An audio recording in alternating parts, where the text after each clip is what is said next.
कैसे आप सब उम्मीद से बच्चे होंगे।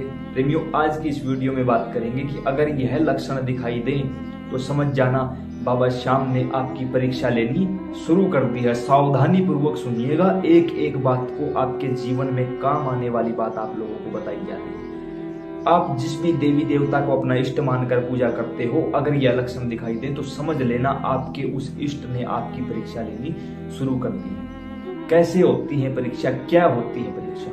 जब आप किसी भगवान का नाम ही नहीं लेते, पूजा ही नहीं करते, सिर्फ अपने काम से काम रखते हो, तो कोई भी देवी देवता आपकी परीक्षा नहीं लेता।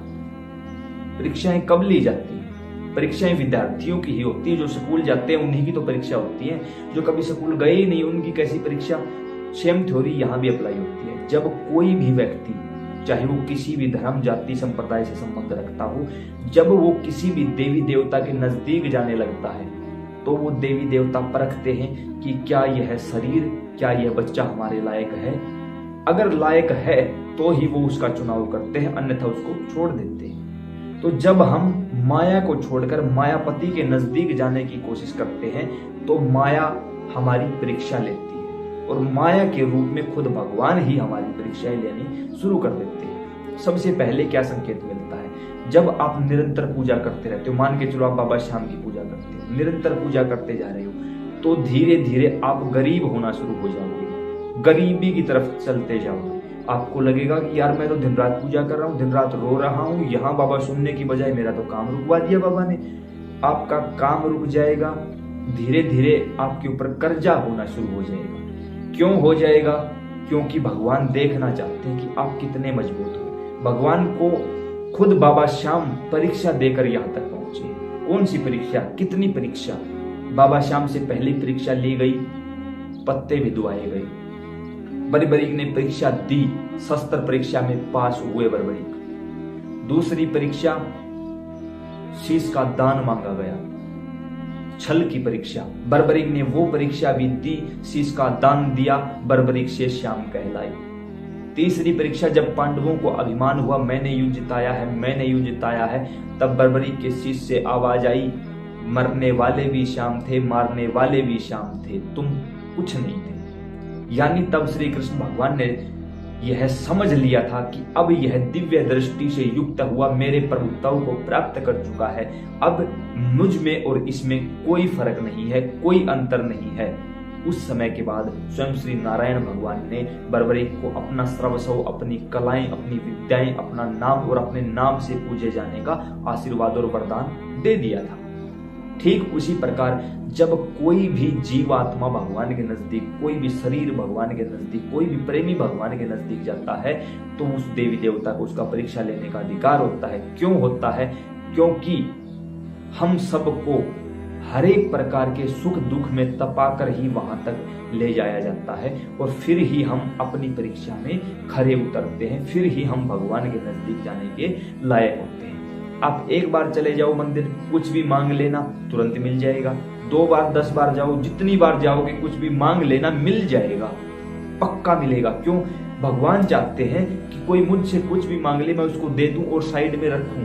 लेकिन जो प्रेमी इन बातों से ऊपर उठकर भगवान के दरबार से भगवान को ही मांग लेते हैं, फिर भगवान टेंशन में पड़ जाते हैं कि यार इसने तो मुझसे मुझी को मांग लिया, अब मुझ में और इसमें कोई फर्क नहीं रहेगा, तो एक बार देख तो लूं क्या ये मेरे लायक भी है या नहीं है। तो देवी देवताएं आपकी परीक्षा लेनी शुरू कर देते हैं। उस दौरान सबसे पहले वो आपको कर्जे में ले जाएंगे, आपका काम रुक जाएगा। धीरे धीरे कहीं ना कहीं आप मेंटली डिस्टर्ब्ड हो जाओगे, परेशान रहना शुरू हो जाओगे कि यार दिन रात पूजा पाठ भी की है, लोगों को बाबा के बारे में बताया है, धाम पर भी गया हूँ, उस मंदिर में गया हूँ, उस मंदिर में गया हूँ, लेकिन असर नहीं हो रहा। क्यों? क्योंकि आपका टारगेट बड़ा है, बड़े टारगेट के लिए बहुत ज्यादा मेहनत करनी है। धीरे धीरे बाबा श्याम आपको आपके परिवारजनों से, रिश्तेदारों से, आपके फ्रेंड सर्कल से अलग कर देंगे, बिल्कुल अकेला कर देंगे। या दूसरे शब्दों में कहूं तो समाज का जो असली आईना है वो आपको दिखाया जाएगा कि आपके आसपास जो लोग आपको भाई भाई कहते फिरते हैं वही आपके असली दुश्मन हैं और वो ही नहीं चाहते कि आप कामयाब हो जाओ। जब आप भगवान की तरफ बढ़ोगे तो वो लोग आपसे नाराज हो जाएंगे। तू तो हमारे साथ नहीं बैठता, तू तो आजकल पार्टियों में नहीं चलता, तू आजकल हमारा कहना नहीं मानता, तू आजकल एंजॉय नहीं करता, तू आजकल इन चीजों का सेवन नहीं करता, तूने तो सारी गंदी आदतें छोड़ दी। वो फ्रेंड सर्कल छूट जाएगा, रिश्तेदारी, परिवारजन सब कुछ छूट जाएगा। क्यों? क्योंकि इस रास्ते पर हमें अकेला चलना होता है, कोई दूसरा नहीं चलवाता। और जब हमारे गुरु भी इस चीज को देखते हैं कि बच्चा आगे चल रहा है, तो गुरुजन भी परीक्षा लेनी शुरू कर देते हैं, यानी डबल अटैक। उसके साथ आपका काम बंद पड़ जाएगा, नीचे आ जाएगा, कर्जा होने लगेगा, शरीर में रोग लगने शुरू हो जाएंगे। आपको लगेगा यार ये हो क्या रहा है मेरे साथ, ये सब चल क्या रहा है। जबकि वास्तविकता ये होती है कि भगवान आपको समाज का चेहरा भी दिखाना चाहते हैं, उसके साथ साथ आपकी हर एक प्रकार से परीक्षा लेकर आपको उस अग्नि में तपाकर पूर्ण रूप से कुंदन बनाना चाहते हैं। भगवान पूर्ण रूप से शुद्ध करके अपने लायक बनाना चाहते हैं ठाकुर जी।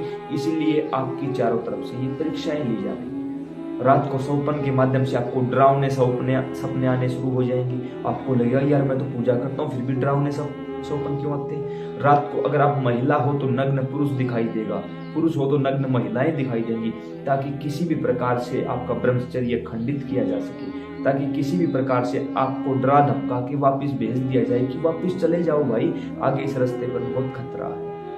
अगर आप उन सारी चीजों के दरमियान भी बचे रहे, टिके रहे और अपनी लाइन पर अडिग रहे, आगे चलते रहे, तो उसके साथ साथ आपके ऊपर कोई ना कोई झूठा ऐसा इल्जाम डाल दिया जाएगा जिसके कारण समाज में आपकी छवि खराब हो जाएगी। कोई भी इल्जाम हो सकता है, कोई चोरी का, कोई जारी का, कोई डकैती का, कोई लूट का, कोई भी ऐसा काम जो आपने किया ही नहीं होता, लेकिन आपके ऊपर वो इल्जाम आया और समाज में आपकी छवि धूमिल कर दी गई। यानी एक प्रकार से भगवान वहां भी चाहते हैं कि इसको देखना चाहता हूं कहां तक मेरे ऊपर टिका रहता है, कहां तक मेरी बातों को सच मानता है, कहां तक ये मेरा रहता है।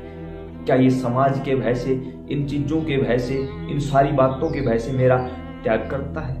और याद रखना, यहाँ इन सारी प्रक्रियाओं के दौरान भगवान हारने भी नहीं देंगे, वो हर एक पल आपके साथ हैं। बस कुछ ऐसा करेंगे कि जिसके चलते आपके परिवार, गांव, समाज, रिश्तेदारी में आपकी छवि धूमिल कर देंगे, आपको एक प्रकार से बेइज्जत किया जाएगा। क्यों करते हैं ठाकुर जी ऐसा?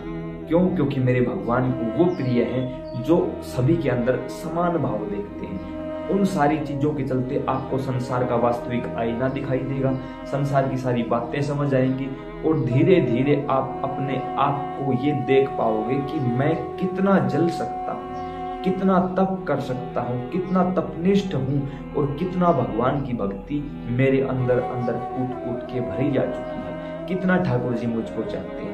और यह आप सभी के साथ नहीं, सभी के साथ हुआ है, हो रहा है, आगे भी होगा। किसी भी भक्त का चरित्र उठाकर देखिए, आपको ये सारी चीजें देखने को मिलेंगी कि सभी के साथ ऐसा हुआ है। तो अगर आप सभी के साथ भी ऐसी ही घटनाएं घटित, खुद के पति आपको परेशान करेंगे, पत्नी परेशान करने लग जाएगी, घर के माता पिता से ही ऐसी बात बुलवा देंगे बाबा कि जो देख के आपको लगेगा यार ये ऐसा हो कैसा सकता है, लेकिन वो होके रहेगा। तो ये सारी चीजें अगर ये भी आपके साथ हो रही हैं तो घबराने की आवश्यकता नहीं है, डटे रहिए, अडिग रहिए अपनी बात पर। आपकी परीक्षा चल रही है और एक ही बात याद रखना, आप परेशान हो सकते हो, पराजित नहीं हो सकते। दोनों हाथ उठाकर कह दो कि प्रभु इतनी परीक्षा मत लो, बस हाथ थाम लो। ठाकुर जी हाथ थाम लेंगे। जब बिल्कुल टूट जाओगे उस समय